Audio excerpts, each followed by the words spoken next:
Hey guys, hopefully everything is good.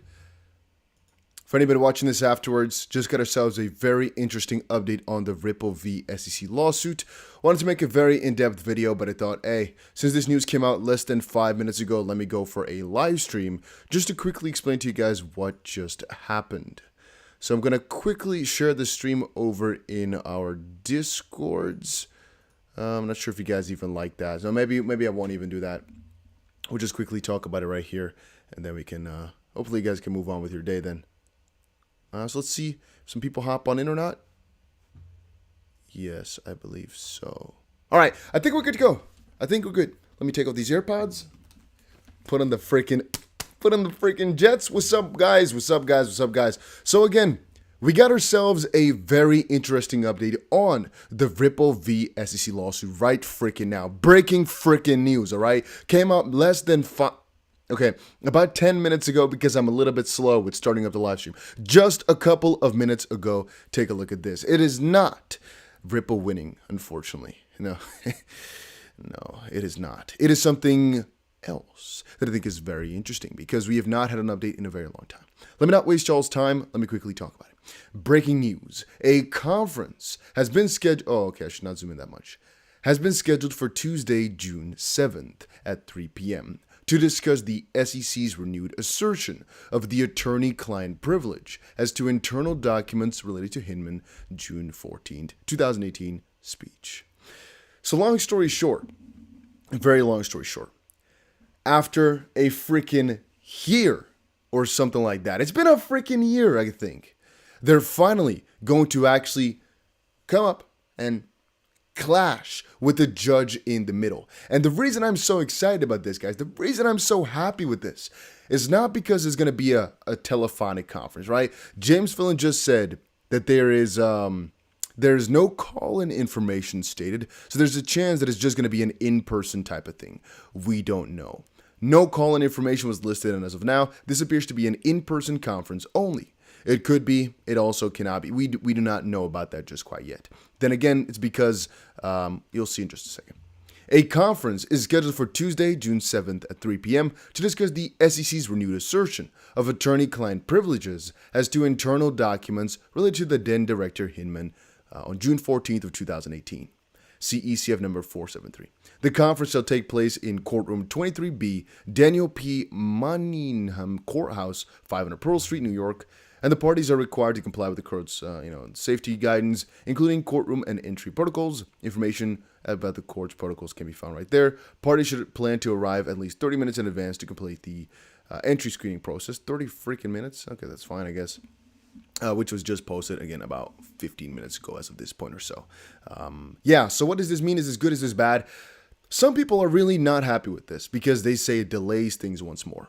The reason I'm saying that this is actually quite nice is because it's freakingly something that we can kind of latch onto and say, okay, we're starting to see the case kind of progress when they figure out these freaking things. And as of this point, I'm hoping the judge instantly is going to make a decision on the matter. And if you don't know, this has been an issue that's been ongoing since the start of the lawsuit.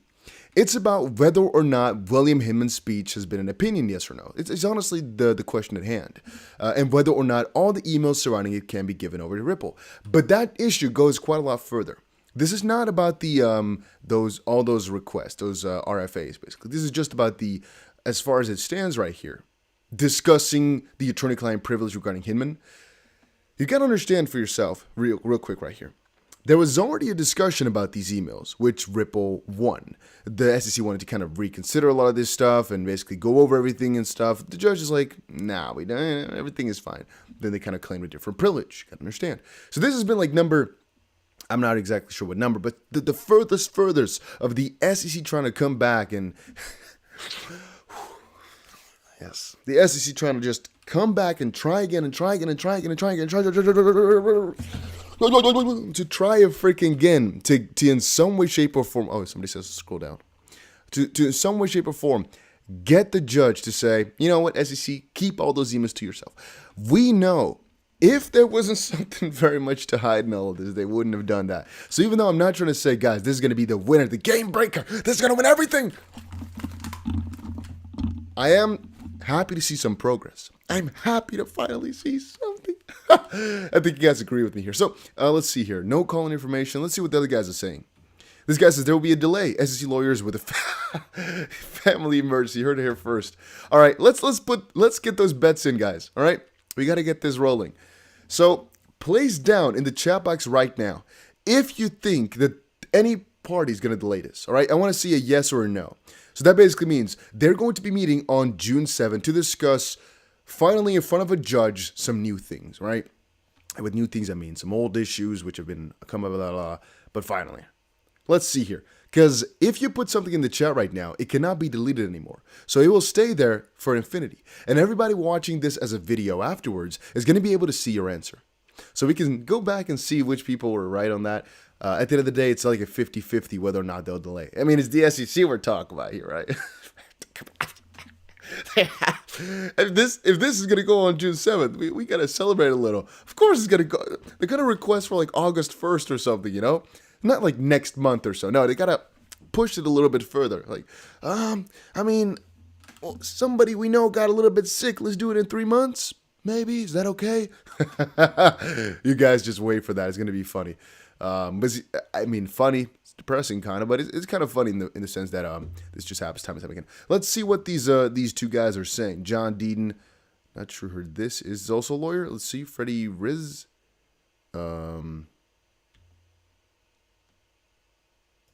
Let's see what maybe he's also talking about the lawsuit. I've never seen him before, but let's see. So let's see if Jeremy Hogan had any quick words on the matter. Very often these guys are not necessarily slow, but a little bit slower. Because again, you guys know I'm a freaking maniac when it comes to getting these updates out. I try to be on it as much as possible, which is why we got this update within a couple of minutes. Okay, so John Deeden has let go of a couple of words, but it's not specific to the cause. And Freddie O'Riz has not said something in a couple of hours. 14 hours ago, it says, does somebody know what's happening here? As we had a couple of things coming up on May 25th. Order on stipulation on proposed order. No idea what that means. In the Zakinov v. Ripple case, so a different lawsuit altogether. And he said, Oakland update things, Learsite. Parties have objected to the production of documents in the SEC v. Ripple case. Chris Larson, Joel Katz, Ethan Beard, and GSR Holdings. Of note, John Deeden. SEC has yet to object to any production. Link with stips. Yeah, so I have absolutely no idea what exactly that's supposed to mean. I don't think it matters too much, though. So, but this guy's good as well. I'm going to follow him. See if he got any updates for us. All right, because that seems, he seems like he knows his stuff. John Deeden has also been going on a little rampage I see here. And then again, John Deeden is like a rampage machine, all right? I mean, you can't look at John Deeden and not expect him to just update everything. It's crazy. All right, guys, just a quick little kind of questionnaire in the middle as well. How many of you guys think that Ripple's side is going to win? And how many of you guys think that the manipulation is going to kind of go through all the way and make the SEC win? Just a little poll. I'm going to drink some water, but I'll turn on the microphone because you guys hate it.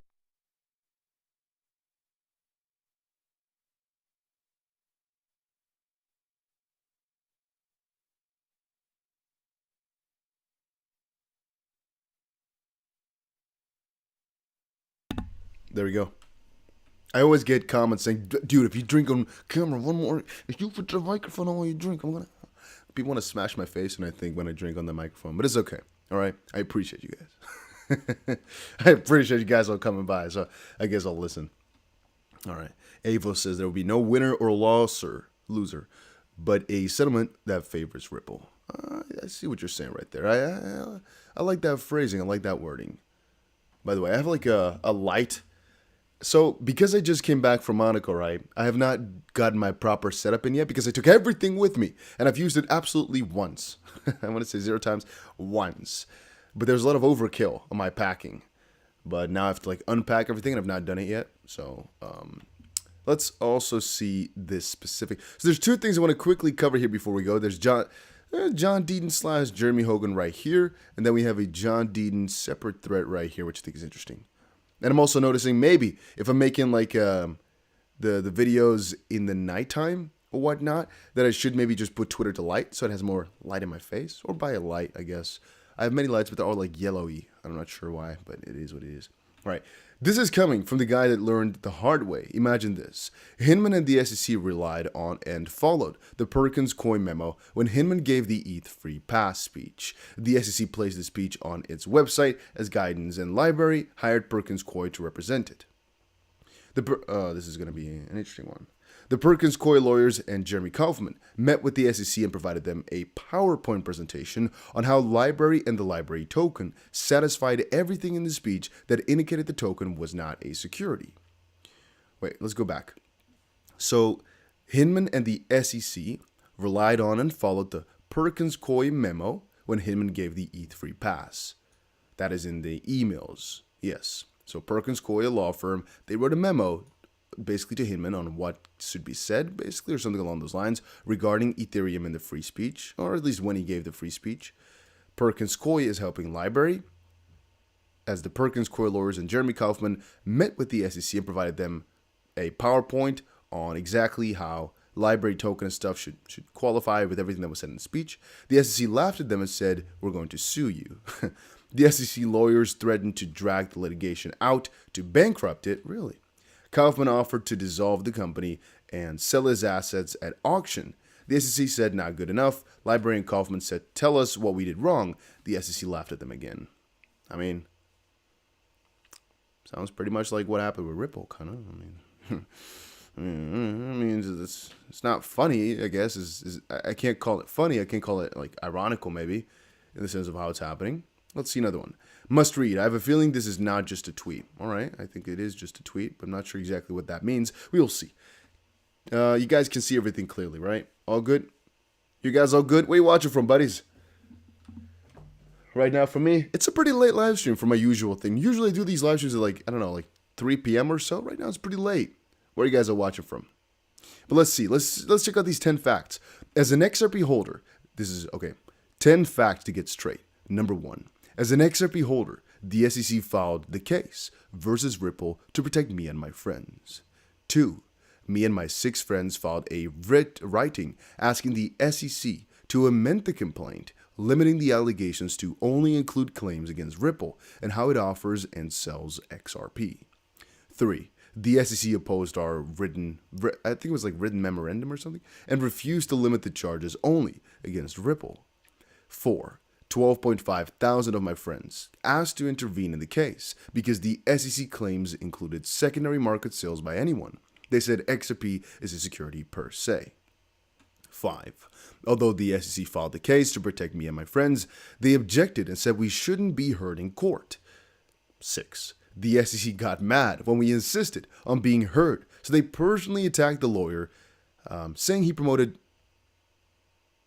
Oh, this is about John Deaton. I was like, whoa. That he promoted some specific substance and threatened violence against SEC folk.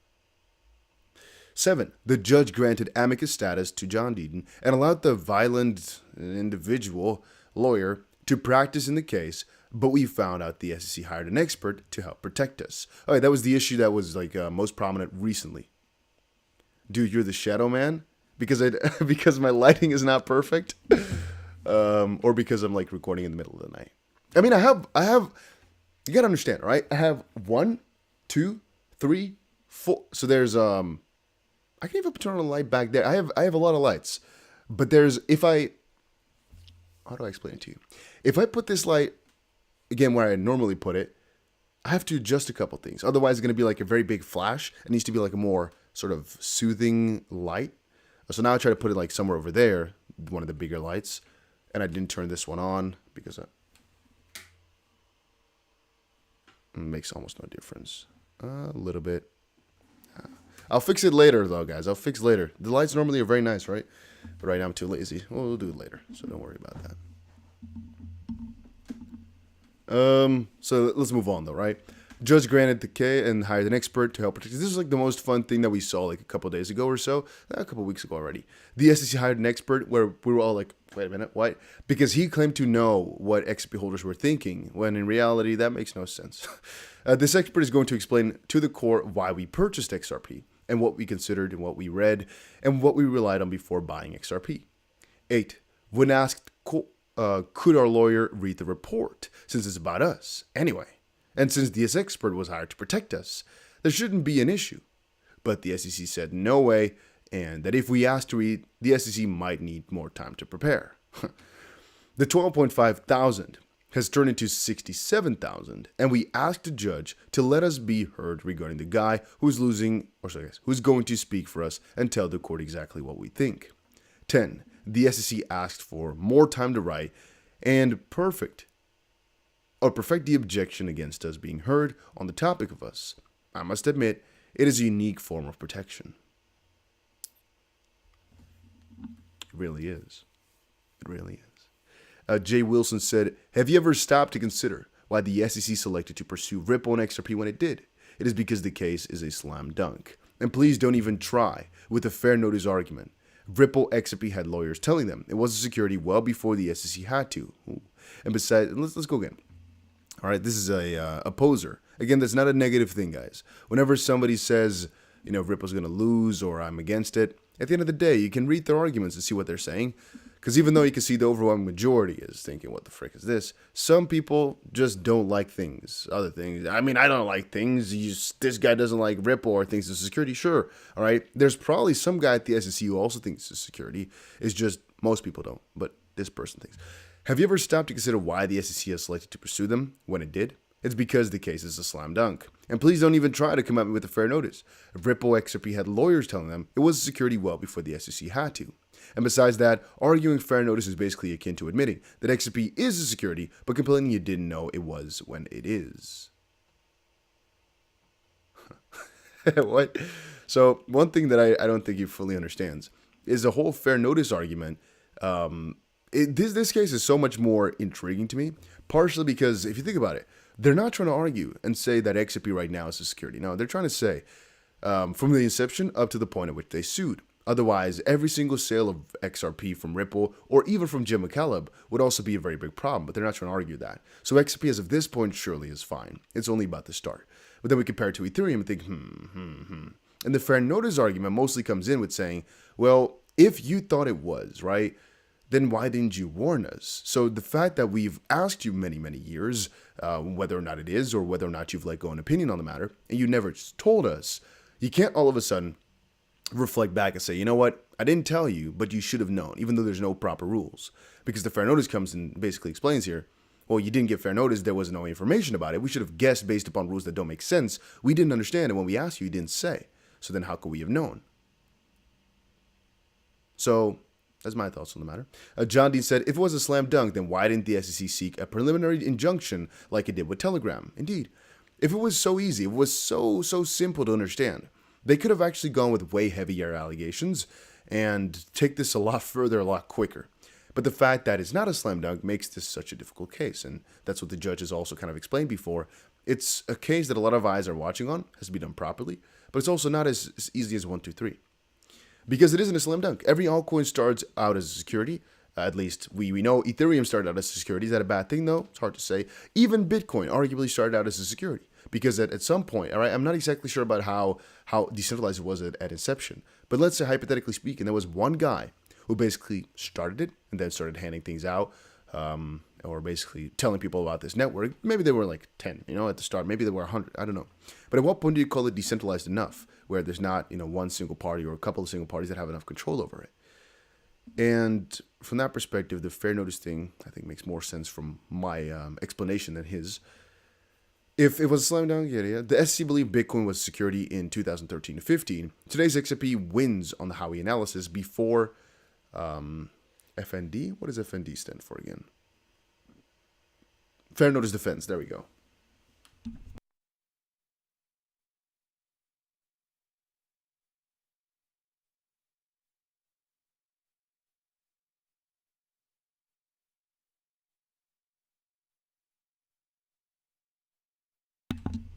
All right.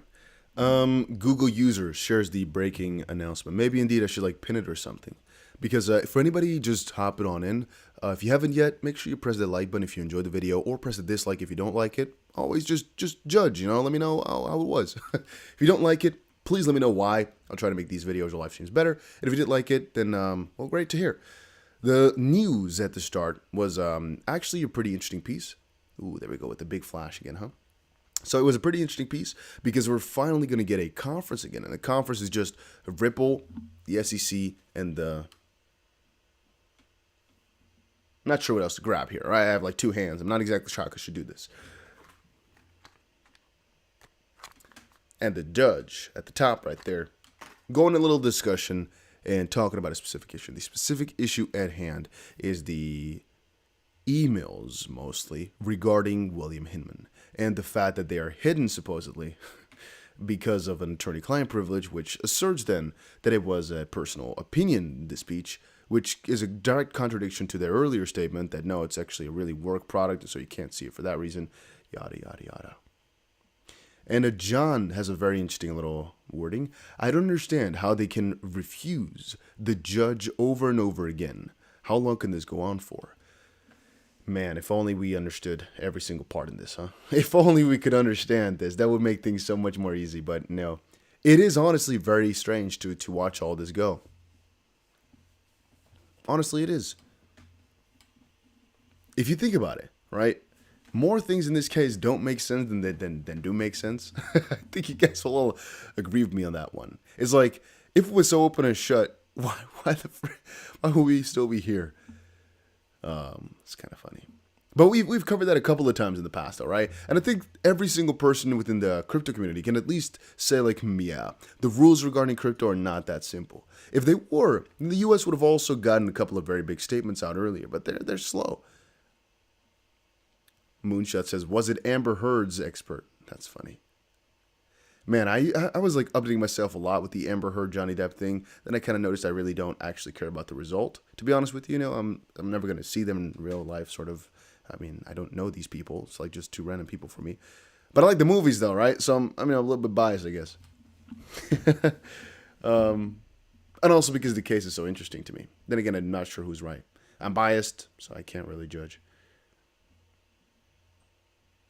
Let's see. We actually got like a very, very interesting crowd today.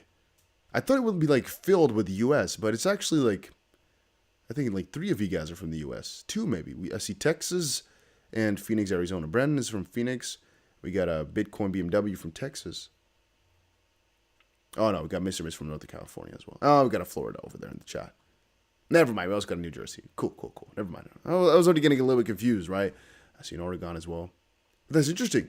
Today it's like a lot of Europe. I see China. Wow. Look at that.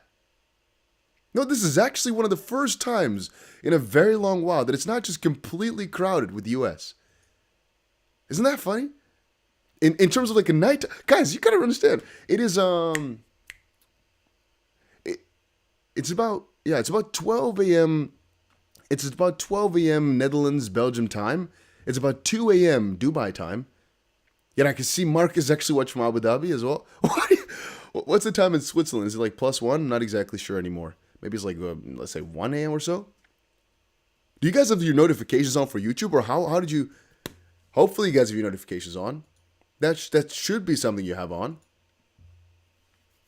If you don't, maybe switch it up a little bit.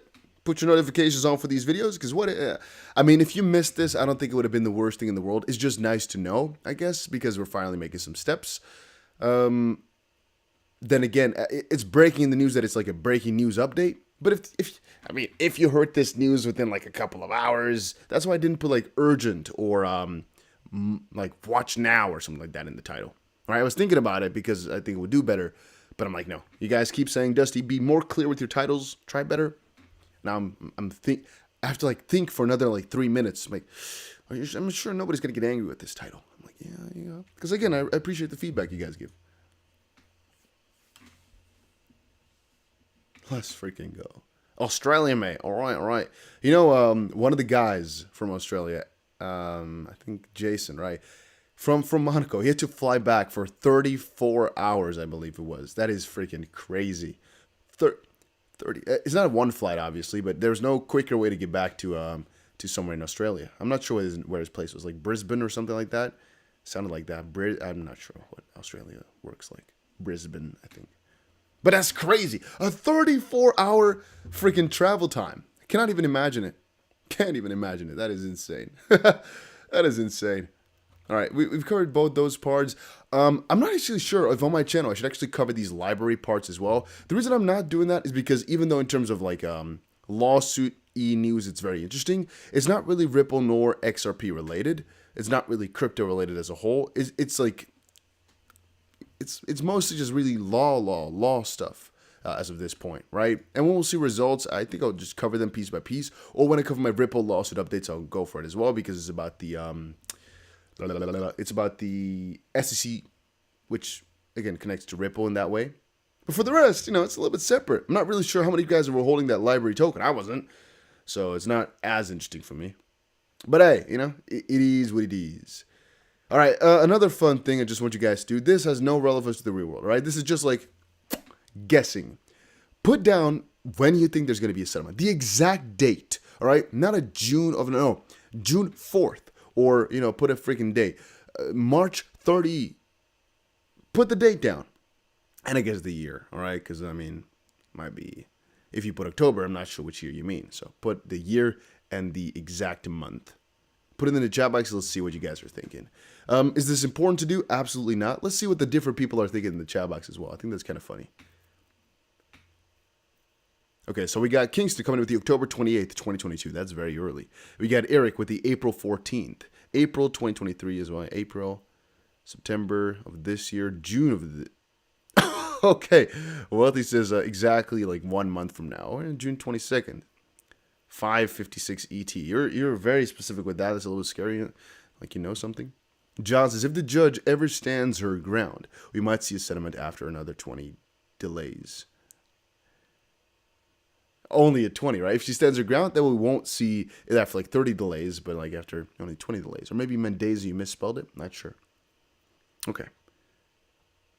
June, September of next year. August this year, September this year, October this year, May next year, June 23rd. On average, I think you guys are not really too far out, though. Like, the average I'm seeing is like November, if I just kind of calculate everything together. November of this year is like the meat. Yeah, I guess the meat. No, the meantime.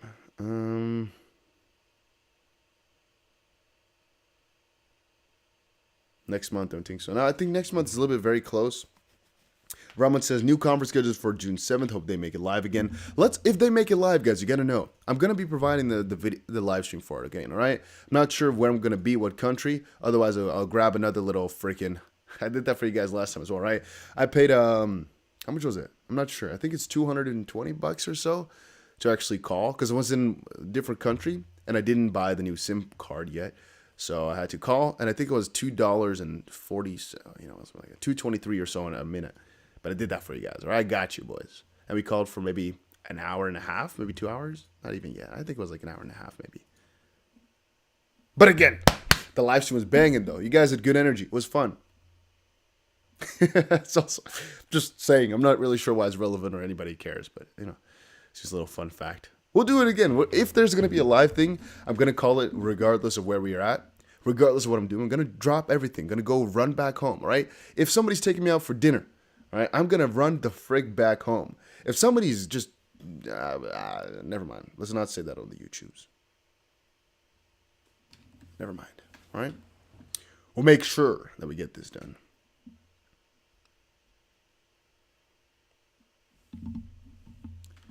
What are your thoughts on what the judge is going to say? So, honestly, my thoughts at first were, logically speaking, she's going to rule with Ripple's side, which is, hey, SEC, you can't change your mind all of a sudden. Get these emails over. That's what she ruled before. But I gotta be realistic and say, well, we don't know what this judge thinks. We don't know how this judge is going to act. Because in a lot of these cases, she's acted really irrationally, for my own taste. In the sense that she's just going to go with the SEC story and say, well, you know what? Let's reconsider. Let's go way back from the start and let's think about all these different things again. But she's most likely going to ask the SEC like, hey, so you're saying it's an opinion or you're saying it's basically a work product, which is it? And then the SEC has to decide. Now, regardless of what answer they give, they're going to have to kind of counter-argue the opposite argument as well. Explanation is, at first they said these emails are hidden because of the deliberative process privilege. Now they're saying these arguments are hidden, or so I guess the emails are hidden because of the attorney-client privilege. I think the judge is going to make the SEC explain both sides because they try to claim the one thing first and then the other. So the judge is going to, again, my thoughts, right? Not a lawyer, just a person who's been updating themselves on this lawsuit. Ask them, if there's even a possibility, what made you change your mind? And so can you even claim then that this deliberative process privilege then stood up now that you've switched 180 degrees? That's what I would do as a judge then. Or is the SEC going to say, no, we made a mistake. It's like the wrong privilege. We said it was a work product, but it was actually just an opinion. Yeah, we figured that out too. Because regardless of all of that, the Ripple side is claiming, well, opinion, who gives a crap? There were 63 emails going back and forth. You can't tell me that you needed 63 emails to kind of come up with an opinion of his. He's like, he's not mentally challenged. He can come up with a couple of sentences on his own. And if that's the case, they have to argue then how they can really claim it's just a personal opinion, but the speech has any weight, Because can people have used this, and was it reasonable for the public to assume that his speech had any real value? That's all things that have to be discussed. And so it goes a little bit broader than just, it goes pretty broad, let's say. There could be a lot of like freaking flies that get clapped in one little conference here. You gotta understand what the consequence of this conference can be. It can be really detrimental to everything. Because even though it's solely about the attorney-client privilege as to the internal documents related to the speech, it's only about the emails. I think straight off the bat here, we're gonna have to figure out, first of all, was it an opinion, yes or not? Otherwise, how can we claim attorney-client privilege, right? If the SEC is internally discussing all these things and sending it to Hinman, well, that was only done because it's like a work product, sort of, right? Or because he as an individual trying to discuss it with his legal team. But then, if so, then was the product which he gave out, was that meant to provide some sort of clarity or just give an opinion? And if it's only to give an opinion, then why did he ask so many, and why was there so much like response regarding all these law firms? So that's going to make this a very interesting part, I think.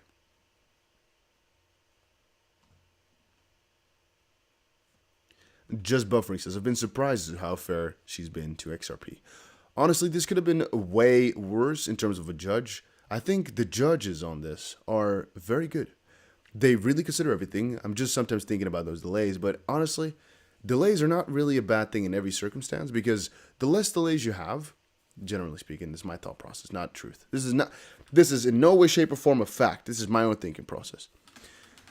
The more times the SEC says, well, but can we get a little bit more time to discuss this? Can we get a little bit more time to think about this? Can we get a little bit more time to respond? The more I'm thinking it was going to be harder to eventually appeal a lot of these decisions because they've had ample time. If this was a really rushed through case, you'd be like, well, but this was also rushed. We didn't have all the proper time to do all these things. And the fact that the SEC is asking, hey, can we get another week to do this? The judge says, sure, yeah, go ahead. Go take the time you need and give me the proper thing, your proper opinion. The SEC can't come back and say, yeah, but he didn't have any time to do this. No, you had proper time, Give me the time you want. I'll probably say yes, but make sure it's done properly then. That's kind of what the judge has been going for. MG True says, wow, who, what, where, what biscuits is happening? Long story short, we are finally getting another call. Okay, let me say it differently. Conference. We don't know whether or not it's going to be a call, but it's going to be a in-live conference in the courthouse over in New York. Then they're going to be discussing the attorney-client privilege regarding the emails of William Hinman and whatnot. The Wee Man says, is there an altcoin season 2020? You mean 2022? Stock Talk also says, 2020, fool, you're 2 years behind. It's kind of funny. Let's see, how many likes we got, guys? All right, somebody guess. How many which like were you on the video or the live stream? Because for me, it still says 37, but I think we are over 100 now, right? I can't open it on my phone because my phone is light right now, so I can't see the amount of likes we're at. It says 37 for me until I refresh. Can somebody let me know? Sarah says, and we get time to dig too. That's true though. But as far as I've understood, it's really interesting. Again, I'm checking out these lawyers, right? And they've said it's really interesting how the SEC keeps asking for delays rather than Ripple because they're the ones who brought this case to light, right? They're the ones who brought this all upon themselves. So usually when you're going to charge somebody with something this heavy, you have all your facts kind of straight. So you can kind of go on like a little rampage, a little attack circuit. But they've been kind of slow in that regard. I'm just quickly checking if Jeremy Hogan let go of anything in the last couple of seconds here, just to see if he's given us a little update or so. You guys know how it works, right? During these live streams, I usually just have one core purpose, and then I kind of stray off a little bit just to see if any of these people have said something that might be of value. But I don't believe so. Because again, we were too fast with this. We were too fast, all this. Which is a good thing, right? It's a good thing, I think. Last but not least, let's see if John Deeden has responded. Anything else? No, I don't think so. And there's one video which I'm still going to make in about, I don't know, a little bit after this stream. There's one stream. There's inflation. There's a lot of things XRP that are happening that I have to share. And I wanted to make separate videos, but we won't do. I'll put everything in one video. I have to talk a little bit about the price because one of the trades I made here has been one of the best trades of a lifetime again.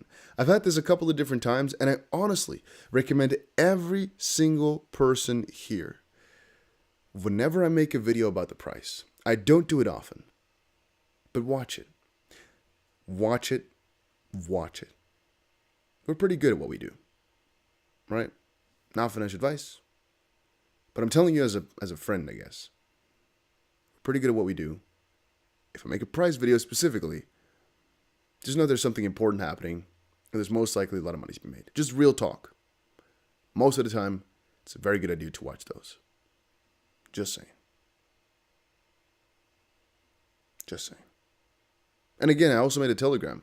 The Telegram thing, I'm still struggling a little bit to put the updates in there as perfectly as I can with a YouTube video, and or Twitter even, for that matter. But even, let me just show you guys. Let me show you guys. Where's the Telegram? Here we go. There we go. Let me show you guys exactly what I mean. So, for example, if you watch the video, you would have gotten a little bit more of an inside scoop. So, for example, in my video, let me see. I'll make the screen bigger for you guys. In my video, I showed you guys this chart right here specifically, right? But even here on the Telegram itself, it's a little bit laggy. You can see crucial falling wedge for Bitcoin. We've never had 9 weeks of red candles before. This could be a crazy close. And what I basically described in the video itself was that because it's 9 weeks in a row, I said this on Twitter as well. Even though I'm literally the G word on it, it's like you can only go down for that long, right? I know it's the roulette mentality, but don't think about it this way. You should think about it this way.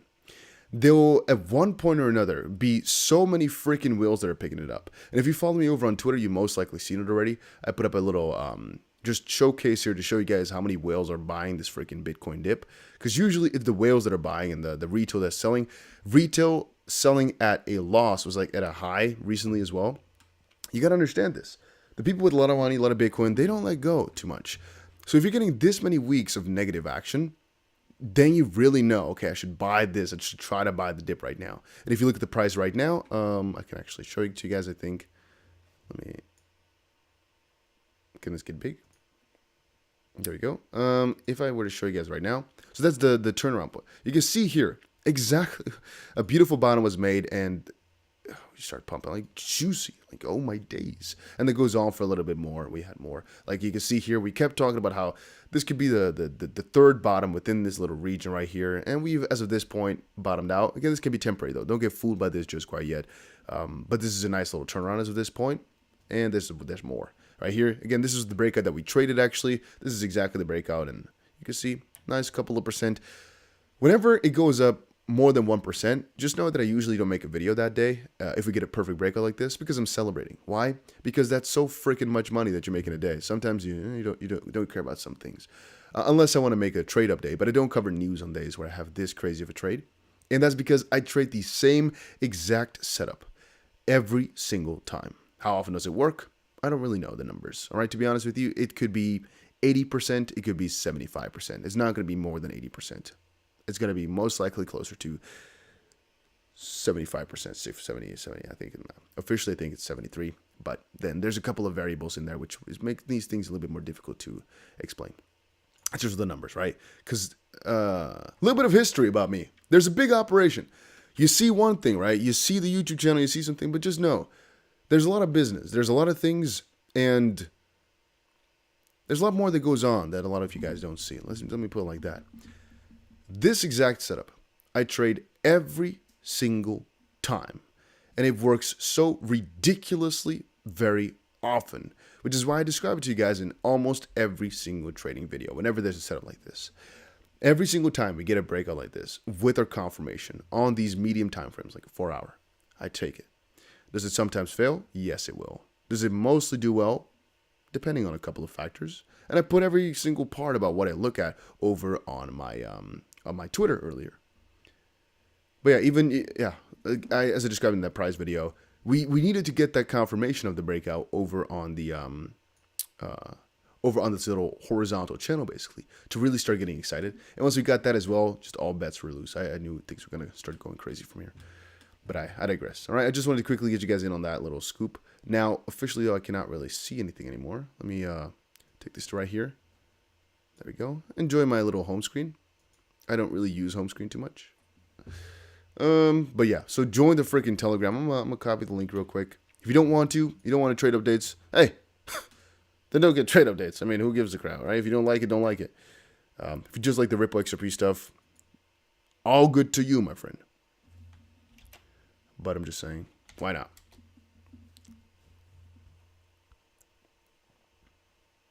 A puppet. In your opinion, do you think Gary Gensler is actually acting on his own, or is likely being told and being instructed how to play out everything? That's a very hard question, my friend. That is a very hard question. Is he a puppet like that? Puh. I mean, I can't say, right? Honestly, I can't say. I can have my own opinion on the matter, but it's gonna be based. It's gonna be no, I can't give you there's no honest opinion on that one, guys. I don't know. Eric says, I went long 2 days ago on XRP with 10x leverage, sitting on some juicy profit right now. It's very nice to hear, man.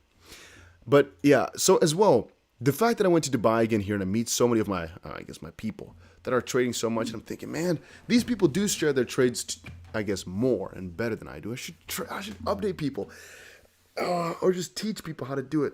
Just by making a video every now and then, with a little small tutorial or a little bit of a I looked at this, I looked at that, or just put more freaking updates in Telegram. It's so, oh my days. But people don't want to put the time in, but it's so worth it.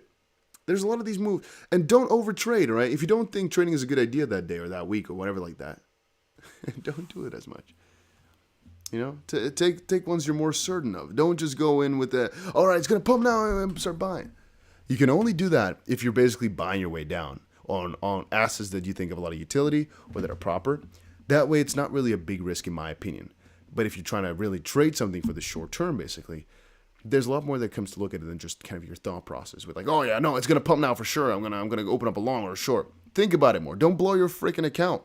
Don't blow your account, all right? Don't. I get so many people commenting oh no, I tried to trade, but I lost some money. I'm done with it.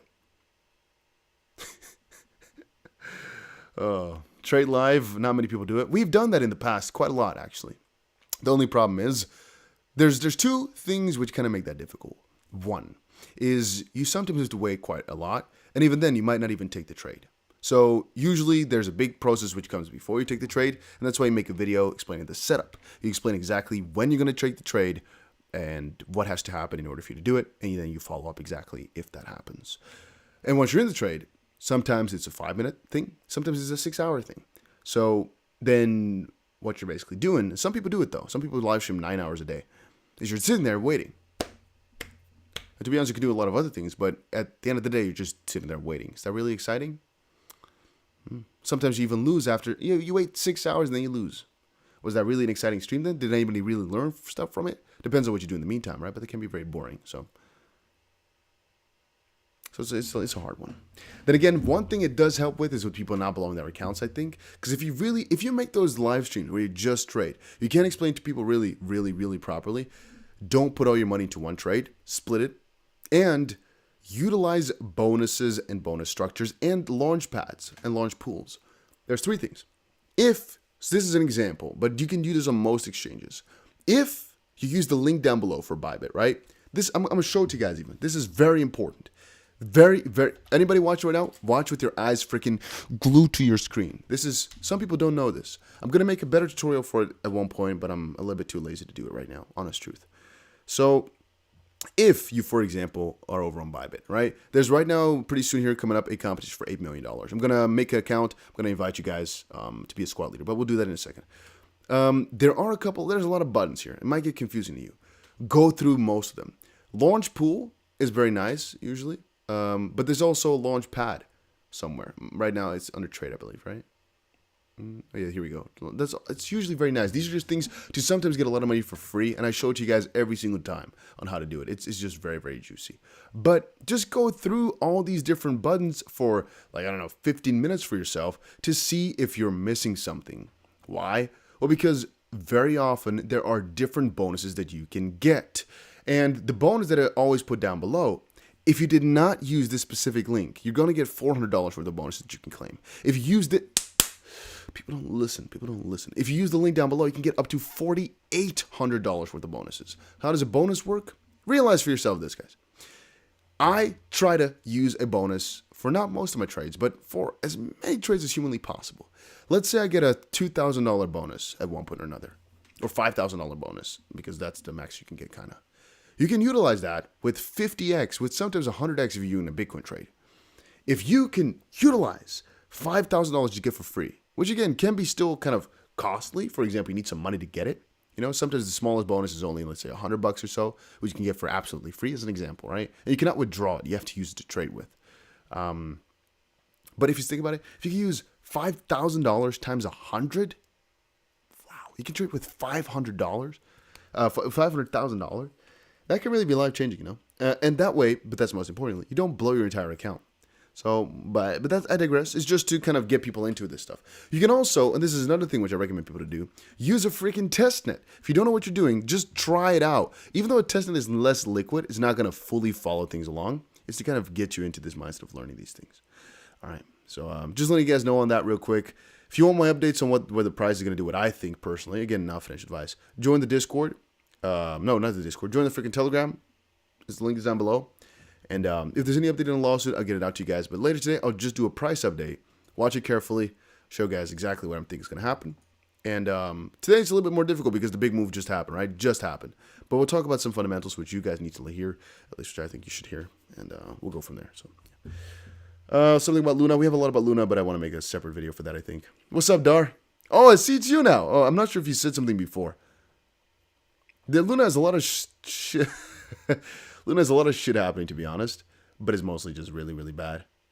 Luna 2.0, yeah. So no, there's too much to explain here. There's a lot that happened in Luna in the last like 48 hours. So the guy, he said there were a couple of mistakes in the way it was distributed, which is kind of strange. He got a couple of responses regarding Ninja Code, which I think were interesting. Fat Man was he was trying a lot of different things. Oh yeah. The pump could happen because of Binance. There was already a Binance pump or so, but there could be an even bigger pump because of Binance. Coming up really shortly. And that's actually a good trading opportunity, though. Not going to lie. Could surely be. If you're wondering why I'm scratching like a little freaking addict or something like that, somebody put the freaking cigarette out on me by accident. Or not out, but you know what I mean. Like somebody burned me with a cigarette. So that is it's scratching a little bit, all right? Dennis says, do you think this pump is over or can we head up higher? We can surely head up higher. Then again, there's a big difference between short and longer term, right?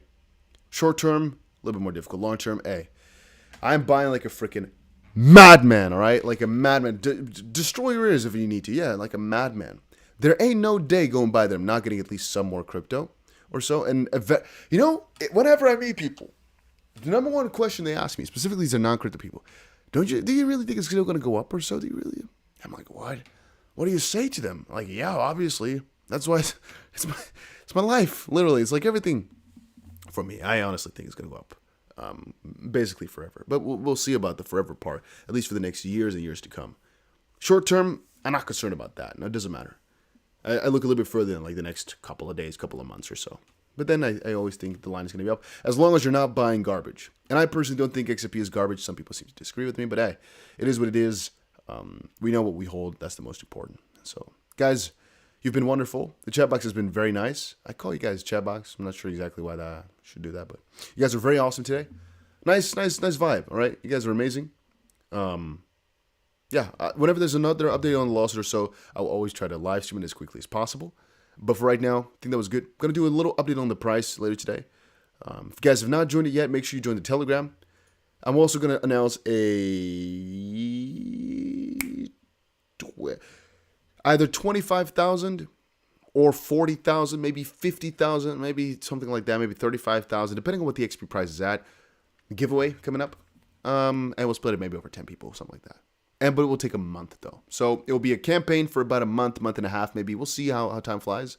Because as I told you guys before, right? I can do either of these two things. I can go to Bybit and double somebody's money every single month for $10,000. Basically means if you have $100,000 in your account, I can make sure that you get at least $10,000. If you have like $9,000 in your account, you get double that. So you get $9,000 for free. But I can do that one person every single month. But I said, I don't think a lot of people would like that. So can I just give away money? 25,000 XRP we're going to give away, I think. So it's going to be about $10,000 worth, but maybe more. Maybe $15,000. We'll see what happens. We'll see what happens. Then again, we can also do 3 months and then make it 50,000 XRP or 70,000 XRP. A lot of things are possible. A lot of things. We can also make it no, it's going to be too much work. I want to say we can also do 500 giveaway winners, but it's going to be a lot of freaking... it's going to be a lot of freaking typing in all those addresses. I'm going to be too lazy for that. So we'll most likely do like, I don't know, 10, maybe 20. We'll see what happens. So yeah, keep in the loop for that. Guys, that was it for right now. All right. Going to see you guys all later. Hopefully you guys all enjoyed the stream. And yeah, stay out for that update later today. Make sure you have the freaking notification bell on. You don't want to miss the updates whenever they are very important, all right? Can previous participants win too? Of course. I don't give a shit about if you won before. Every time is a new fair chance. I'm not going to get a freaking spreadsheet going of everybody who's won. Every time you get a new fair entry, my friend. Don't worry about that. All right, guys, that was it. Hopefully you guys all enjoyed it. See you guys later, all right? Thank you all so much for stopping by, saying hi.